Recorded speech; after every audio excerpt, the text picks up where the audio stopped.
There's no joy without pain. There's no sunshine without rain. You need up and down. This is how the world works. As a man, you must build yourself. And I agree that society puts huge pressure on men, and it's time for men to perform. As a man, you either perform or you don't. There's no safety net. The men who say, I can't feel like it, cannot compete with the men who do not say that. And it is player versus player. The man who goes to the gym every single day, regardless of how he feels, will always beat the man who goes to the gym when he feels like going to the gym. And it's player versus player. A good man controls himself. I have absolute self-control. Emotional control is absolutely and utterly important as a man. You need to understand as a man, there are certain principles under which you act, regardless of how you feel. Bam. I can wake up in a terrible mood. Yes. I can wake up sad. I can ache. I can have a busy day, stressed, etc. I will complete the same tasks as if I woke up in a fantastic mood. I'll do the same things because how I feel has no bearing on the things I'm going to do with my day because I have duty to myself. There is no light without dark. You will not appreciate your six-pack unless you didn't have one and you had to earn it. That's how the world works. So when I talk to these dudes like, oh, but it's, you know what, Tate, yeah, I agree, but you know, it's hard. It's hard. Of course it is. It's supposed to be. And if you're not cut out for it, then fuck off and live a normal existence and die. Sit there, letting other men enjoy the spoils of being a man and fucking die. If that's what you want to do, is just sit there and exist and then fade into history unremembered. That's your decision. If you want to level up your character, then you need to get out here and do it. You need to be around brave men. You need to get some balls. You need to get your network together. You need to be paying attention, listen to the truth, humble yourself, stop sitting there with an ego. That's the game. But I made myself this way. I wasn't born this way. I absolutely and utterly made myself this way. And any single one of you men out here can do the same thing. I was always looking for, I wouldn't say happiness or contentment, but I was always looking to try and break out of the 9 to 5, just the normal monotony of day-to-day life. I think that men have a very unique life path, and it's very difficult to try and achieve status as a man. It's not easy to stand out from the crowd. And even what women expect of an important man, you need to be smart, charismatic, intelligent, strong, have a nice car, nice apartment, good network, good friends.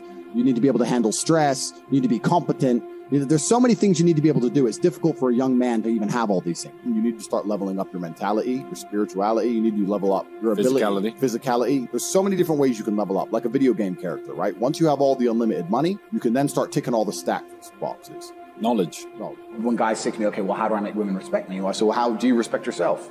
That's the first thing. No one's going to respect you if you don't respect yourself.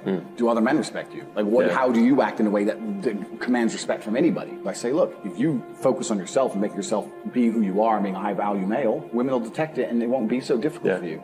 You have to respect yourself first. And how does a woman respect a man? When she sees that he respects himself and other men respect him. You need to understand that the world you live in as a man, in my personal view, has been very purposefully constructed. It's been constructed in a way to destroy your masculine power. And the future of the world, especially in the West, is a further encroachment on your sovereign ability, your sovereign thoughts, your base instincts, the things that make you happy.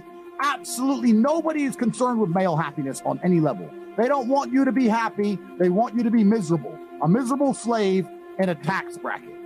And you have to understand this. And the only way you can combat against it is to take significant action. You have to take significant action. You have to use the internet. It's the tool they're using. The internet is the tool they're using to brainwash the masses. You need to combat it and use their own tool against them to seek out the kind of information, knowledge, and friends that you need to have around you. You're going to be the sum of the 5 people you spend the most time with. So that, if everyone understands that, as an intelligent person, you're going to be extremely careful and you're going to curate heavily the 5 people you hang around with. So you need to be aware of what's happening around you, and you need to curate for yourself a social network of people who understand that and are doing their best to combat that. That is the most basic imperative of the masculine frame, which has been destroyed in real time. They are trying to convince you that you should act how you feel. You should show more of your feelings. If you feel this way, you should show it. If you want to cry, cry. Look, I have no problem with guys crying. What I'm saying is the reason they're trying to bring out emotionality in you is most of the time you don't feel like doing the things you're supposed to do. But the true masculine frame throughout history was doing the things they didn't want to do, but they knew they had to do because they had honor and duty. When you remove self-control from men, not only do you get emasculated weak men, but what you also get is very dangerous men. There are actually far less genuinely high-value men than there are pretty girls. You can go to any club in any country in the world. I've been to 72 countries. You can go to any club in any country in the world and see pretty girls. If you're going to find a young, in shape, smart, tall, intelligent, rich man, it's extremely difficult to find. And that man has options. He has more options than a beautiful girl. And I'll tell you something. There's always been a large proportion of men in the world who made the choice to stay where they are. And life for them wasn't that bad. But as we reach the future and as time goes on, you're going to notice now that the people who don't chase having a masculine network, if they're not going to be excellent upon themselves and they're not going to be plugged into a serious circle of achievers, their life's going to become terrible. You could just be a normal dude, and your life really wasn't that bad. But now we live in a situation where you just can't just be a normal dude anymore. Being a normal dude is no longer an option.